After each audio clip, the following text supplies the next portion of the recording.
desde los estudios SOFI, Economía y Sociedad. Buenas tardes, niños. En esta ocasión, como ya hemos estado trabajando en relación a la independencia de Estados Unidos y a la Revolución Francesa, sobre todo en estos contenidos que son se deben asociar netamente a la economía y obviamente a cómo ella influye en la sociedad, como hemos estado viendo, también hemos estado viendo cómo la ideología liberal se va estructurando a lo largo del tiempo. ¿Qué quiere decir eso? Que esencialmente tenemos que ver cómo el liberalismo y su teoría económica y cómo este se va afianzando a lo largo de los siglos. Pero tenemos que ver dos ejemplos que son esenciales para poder comprender a este fenómeno. ¿Cómo hemos estado trabajando? Estos ejemplos es la independencia de los Estados Unidos y de la Revolución Francesa. Para poder entender estos dos fenómenos, tenemos que comprender por qué surgen. Por una parte, tenemos que ver que el mundo previo a estos dos movimientos se estructuraba en una sociedad que se llamaba de antiguo régimen. ¿Qué significa el antiguo régimen? El antiguo régimen significa una sociedad de carácter o tipo feudal, en la cual un rey tiene el poder de un territorio determinado y se estructura mediante tres clases sociales. Está la nobleza, el clero y la servidumbre. Pero en este caso tenemos que considerar elementos que son cruciales para poder entender esto. Cierto que acá no vemos a la clase burguesa, que es la clase que netamente se dedica a los negocios, a la obtención del dinero. ¿Por qué? Porque estas clases eran consideradas como servidumbre. ¿Por qué? Porque no tenían ningún tipo de nobleza. Pero la burguesía, al tener dinero, podía comprar cargos nobiliarios, o sea, ser parte de la nobleza. ¿Pero quién tenía el control de esa sociedad? El rey.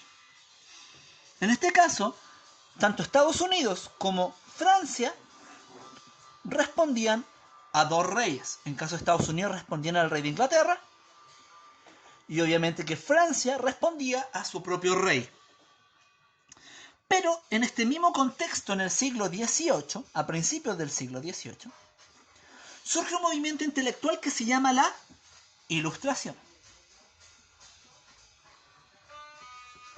La Ilustración, chiquillos, es la forma que tiene la burguesía para poder crear una nueva forma de sociedad.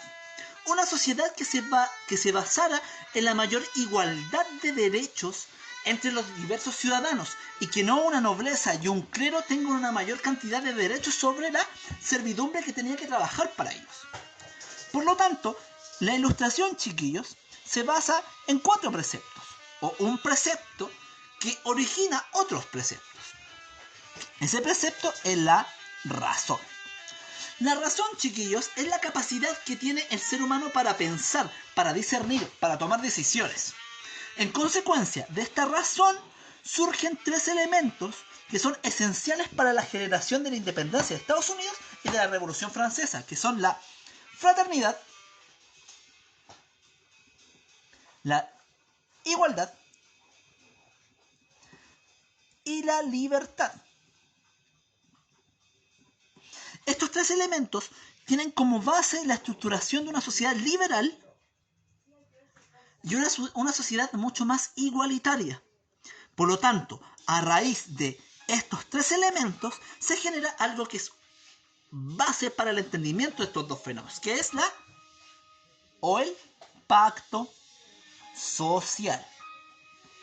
El pacto social, chiquillos, se basa esencialmente en la capacidad de las personas de otorgar su libertad para que otra persona pueda ordenarlos.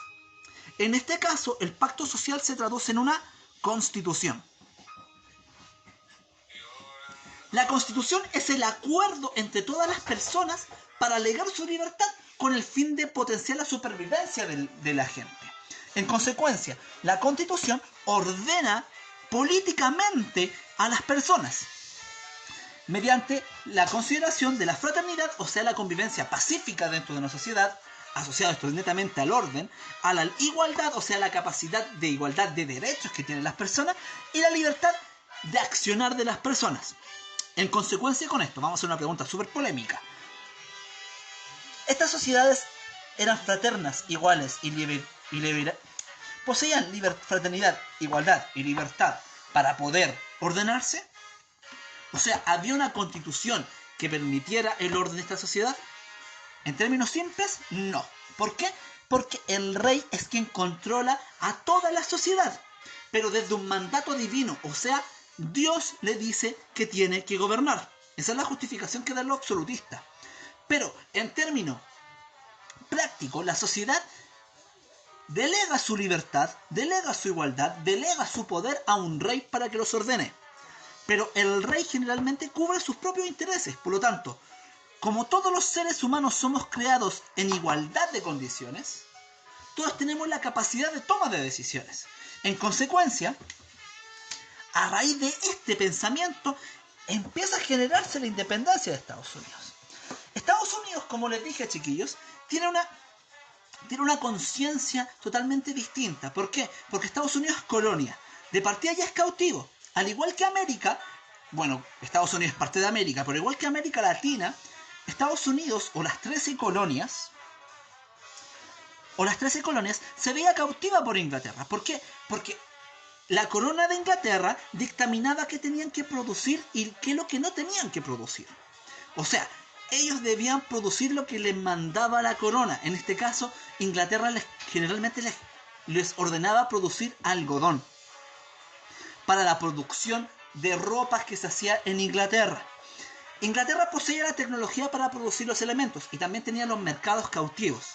En consecuencia, Estados Unidos empieza a movilizarse con el fin de obtener esa independencia económica para poder tener ese principio de autodeterminación. Ellos querían ordenarse a sí mismos, sin depender del rey, sino que ellos querían velar por su propio destino. Y se genera un movimiento que es violento, una guerra violenta que genera el desapego de Inglaterra hacia sus colonias y la libertad de Estados Unidos para poder ordenarse a sí mismo y poderse decidir sobre su propio destino, utilizando los términos de la Ilustración, fraternidad, igualdad y libertad, con el fin de crear la primera constitución del mundo y el primer Estado-nación que posee un modelo democrático de gobierno.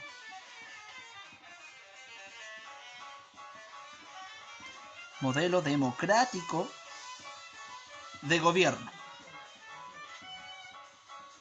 En consecuencia, Estados Unidos, chiquillos, es el primer país del mundo, logrando su independencia, el primer país del mundo en generar una constitución, generando su independencia el 4 de julio de 1777. En cuanto a Francia, es totalmente distinto. ¿Por qué?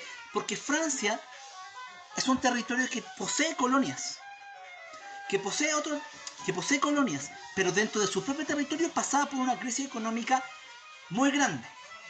Uno se debe por la falta de alimentos generada por la pérdida de recursos de la Guerra de los 6 años que tuvo en contra de Inglaterra, España y Portugal. Esa Guerra de los 6 años generó que Francia entrara en una crisis profunda. Además, la indulgencia o la falta de capacidad de liderazgo del rey de Luis XVI y de la nobleza francesa para poder socavar o para poder solventar las necesidades de la población de Francia. Por lo tanto, la servidumbre, siendo la burguesía la punta de lanza de la servidumbre, se tomaron el poder en Francia asesinaron al rey, o sea, le cortaron la cabeza, y se empezó a ordenar un proceso basado en los términos de fraternidad, libertad e igualdad. No voy a ahondar en profundidades como la generación de los jacobinos, que esos eran los más radicales. No voy a andar en esa profundidad, porque eso ustedes lo van a poder ver en sus propios ensayos. No voy a profundizar mucho, sino que voy a dar una opción general para que ustedes puedan entender este proceso. En relación a eso, vamos a ver ahora qué es un ensayo. En relación a esto, como ya les dije, es la actividad que me tienen que hacer esta semana. El ensayo se basa esencialmente en 5 pasos. Por una parte, ustedes tienen que definir una pregunta de investigación. En eso hemos estado trabajando estas 2 semanas. Bueno, estas 2 semanas, ¿cierto? Ustedes definen una pregunta de investigación asociada a los 2 temas que estamos conversando. La independencia de Estados Unidos o la Revolución Francesa, puede ser de una o de la otra o una combinación de ambas. Luego ustedes tienen que presentar el tema del ensayo. En la presentación del tema del ensayo tienen que hacer una presentación general. ¿Qué quiere decir eso? Presentar el contexto histórico de lo que está sucediendo. O sea, presentar el escenario ideal para la presentación de su pregunta. O sea, tienen que elaborar. La Revolución Francesa es un periodo determinado en el cual se basa en, y a usted da las características del fenómeno. Luego, tiene que presentar su problema. O sea, la pregunta de investigación deben redactarla en su ensayo. Para luego plantear una hipótesis. La hipótesis, como ya les dije, es la respuesta tentativa a su pregunta de investigación. Una respuesta tentativa es una respuesta sin argumentación. Ustedes no saben si es cierta o no. Pero ¿cómo yo sé que mi respuesta está cierta? Con los argumentos que yo dé. O sea, la presentación de argumentos extraídos de otros autores o de otras personas que hayan escrito acerca del tema y que se asocie a lo que yo esté explicando. Por lo tanto, yo planteo mi hipótesis y luego planteo los respaldos, o sea, los argumentos que me den base a mi hipótesis. Recuerden que el ensayo debe ser de 2 planas máximo. Voy a dar un periodo de 1 semana para completar este ensayo. O sea, mañana 4 de mayo va a poder ser entregado el día 11 de mayo. El ensayo. Para que me hagan todas las consultas necesarias para poder elaborar ese ensayo. Recuerden que todos los trabajos que hemos estado haciendo poseen una nota acumulativa, la cual cuando volvamos a clases va a ser ingresada como nota directa al libro. Y eso sería todo. Me despido. Que se encuentren muy bien.